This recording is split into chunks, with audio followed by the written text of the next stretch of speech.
I've always been a sports fan all my life. Hockey most of all, but I like football, I like baseball, basketball's alright. But one thing that I don't really get is, and this is nothing new, this has gone on as long as, probably as long as I've been in the workforce. Guys stay home, or even stay home for the weekend, stay home from work, to watch the NFL draft. And this has gone on for 20 years that I know of. I'm not pretending it's something that I wasn't aware of, because I am. The NFL draft. So, what is a draft? Not only in NFL, but in any sport. It's a gamble, really. It's hopefuls, right? I mean, they're not really a proven commodity.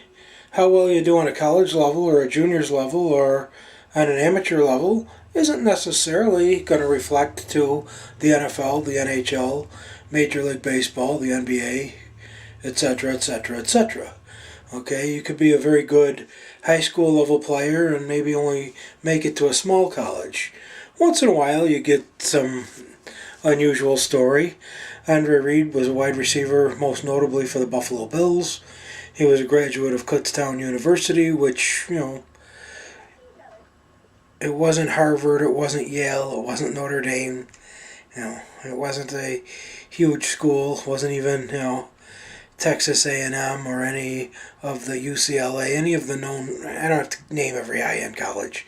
It's just one of those things that something like that happens, and, and that doesn't happen often. And the same thing, it goes the other way a lot too. Um, how about Ryan Leaf? He was going to be the quarterback of the future.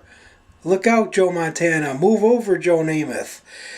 Bob Greasy, who? And that was at a time when quarterbacks like Jim Kelly and Dan Marino and Steve Young and a lot of those guys were still, maybe not in their glory, but they were still playing effectively. And it doesn't matter. There's always superstar quarterbacks. Ben Roethlisberger on the trading block, supposedly, if they got a top 10 pick for him.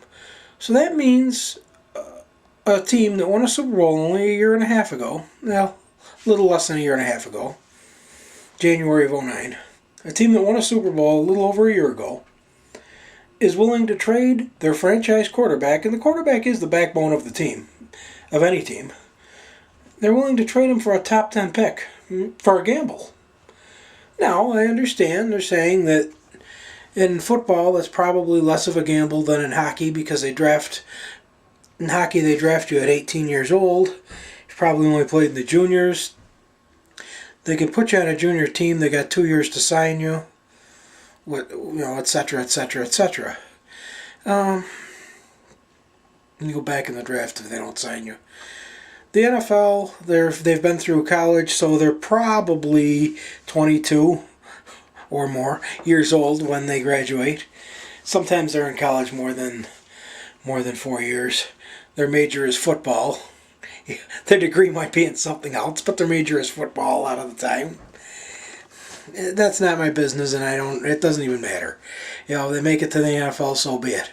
It's a wonderful thing for them. There's only a very small handful that does. There's only 30 NFL teams, 31 NFL teams. I can't count them in my head fast enough for this block. It doesn't matter. There's about 30 NFL teams. There's many hundreds of colleges that have football teams. And in your college career is only 4 years, maybe 5. So the NFL doesn't exactly have room for quite as many new people every fourth year. Every year, actually. So you not only get drafted, you have to make the team after you are drafted. Then you got to try to earn a starting job and, try to keep your nose clean, like maybe not running over pedestrians is a good idea. And other things that have gone on. But, and don't get me wrong, once they get drafted, they have to work very hard to get to the NFL. But does it really matter? Maybe I just don't follow college football enough to appreciate this. But to take Friday off of work, or Monday, and just sit home for the whole weekend glued to the television and see who gets who in what round, and maybe they'll pan out. Now, perhaps I need to follow college football a little more closely to appreciate why people do that. But this is a draft. It's not even... I guess I could more understand if it was a Super Bowl series, but it's a draft, and there's still no guarantee that the person drafted... The Green Bay Packers picked the second pick, maybe, and I'm not saying that, I'm just, for instance. They picked the second pick in the draft. Could be another Ryan Leaf. You might not have the Heisman Trophy winner, might not excel in the NFL. Desmond Howard was a Heisman Trophy winner, and the only thing he really did in the NFL, notably, was return kicks, which he did very, very well. He returned more for a touchdown than anybody else I remember. But Desmond Howard, mostly he was a kick returner.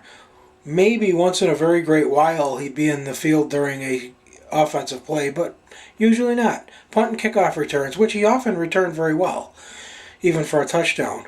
But from a Heisman Trophy winner, that's kind of not a big assignment to have once he got to the top.